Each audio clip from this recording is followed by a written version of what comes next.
நம்ம எவ்வளோ ஃபீட் பண்ணுறோம் 500 to 800 kg கேஸ் வந்து நம்ம எவ்வளோ கிடைக்கும். இது வந்து சார் இப்போ நிறைய பெருசாக பண்ணோம்னா ஒரு ஒரு ஊருக்கு அளவுக்கு பண்ண முடியும். அதாவது நம்ம 800 போடுறோம் இல்லைங்களா? ஆமாம். இது வந்து நீங்கள் 8000 போட்டிங்கன்னா உங்களுக்கு அது கிடைக்கும். இப்போ நம்ம 100 cubic meter கொடுத்துருக்கோம் ஓகேங்களா? ஸோ நீங்கள் வந்து 1000 பண்ணலாம் உங்களுக்கு வரும். ஸோ அப்போ காஸ்ட் அதிகமாக இது வந்து 20 லட்ச ரூபா காஸ்ட் ஆகிடும். ஸோ நீங்கள் அதை பார்த்தீங்கன்னா 2 லட்ச ரூபா ஆகும். அவ்வளோதான். ஒரு சைபர் அதிகமாக போகுது ஓகேங்களா? ஸோ இங்கே ஏன்னா இங்கே ஹோட்டல் ரெஸ்டாரண்ட் இங்கே அதிகம் அப்படின்றதுனால ஃபுட் வேஸ்ட் வந்து நம்ம ஜென்ரேட் ஆகுது. ஒரு நாளைக்கு வந்து ஒரு டன் கிட்டத்தட்ட வந்து நமக்கு கிடைக்குது. ஸோ அதனால நம்ம அதுக்கேற்ற மாதிரி பிளான் பண்ணி நம்ம இது வந்து இந்த பிளான்ட் இந்த அளவுக்கு இந்த சைஸ் போட்டோம்னா நம்ம யூஸ்ஃபுல்லாக இருக்கும். நம்ம இந்த ஒரு கிராமத்துக்கு மட்டும் பண்ணுற மாதிரி இருந்துச்சுன்னா நம்ம அவங்க இருக்க கவுடந்து யூஸ் பண்ணால் கரெக்டாக இருக்கும். வீக்கெண்ட் ப்ரொடக்ஷனுக்கு அங்கே யூஸ் அது கரெக்டாக இருக்கும்.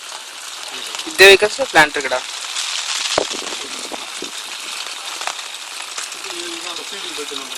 கூகுள் தலை ஃபீடிங் பெல்ட் 1:1 ரேஷியோக்கு வந்து நம்ம யூஸ் பண்ணுறோம். அது மூலமாக அந்த கிரைண்டிங்கில் வந்து நம்ம வந்து ஆமாம் அந்த இந்த ப்ரெஷர் தான். ஸோ இதுலேருந்து இந்த டேங்க் உள்ளே போயிடும் ஓகேங்களா? ஆமாம் ஆமாம் டேங்க்கு. ஸோ அந்த டேங்க்லேருந்து அந்த கிரீன் ஹோஸ் வழியாக வந்து நம்ம ஹோஸ் வந்து கீழே இருக்கும். ஓகே அதை எடுத்து நம்ம அந்த ஓப்பன் பிளேஸ் இருக்கு பார்த்தீங்க மேலே அதுக்குள்ளே நம்ம அந்த ஹோஸை கொடுப்போம் கிரீன் ஹோஸ் அது உள்ளே போய் ஃபீட் ஆகிடும். இல்லை இல்லை இல்லை இல்லை இது அந்த ஹோல்ஸ் வந்து இன்புட் மட்டும்தான். இந்த அந்த ஹவுஸ் இங்கே ஓகேங்களா? அந்த கிரீன் ஹோஸ் எடுத்து அதுக்குள்ளே போட்டு இந்த மோட்டர் தான் இது யூஸ் ஆகுது. மேனெல்லாம் நம்ம யூஸ் பண்ணிக்கலாம். மேனெல்லாம் பண்ணும்போது நம்ம அப்படி தான் பண்ணுவோம்.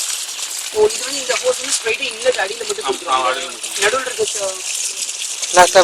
ஸ்ட்ரைட்டாக இன்லெட் கொடுத்து எப்படி தான் அவுட்புட் வரும் எனக்கு.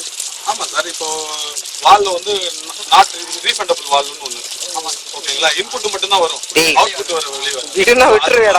ஹோல்ஸ் வந்து நமக்கு இன்புட் மட்டும் தான் உள்ள மட்டும்தான் போகுமே தவிர கேஸ் அது வழியாக வராது. ஸோ அது மாதிரி பிளான் பண்ணி பண்ணிக்கலாம் ஓகேங்களா? ஸோ இது வால் சேஞ்ச் பண்ணிடலாம் சரி பண்ணிக்கலாம். உள்ளோட இன்ஃப்ராஸ்ட்ரக்சர் எனக்கு தெரியாது. கொடையை கொஞ்சம் மேலே எடுத்து எந்த அளவுக்கு பண்ணியிருக்காங்க உள்ள இருக்கும். நீங்கள் கேட்குறது அந்த கொஸ்டினுக்கு வந்து எனக்கு ஆன்சர் அருண் கொஞ்சம் முன்னாடி வா. ஸோ அப்போ வந்து நம்ம ஃபுல்லாக வந்து இதில் ஜென்ரேட் ஆகும். எல்லா கேஸுமே ஜென்ரேட் ஆகும். இந்த ஊர் வழியாக நம்ம உள்ள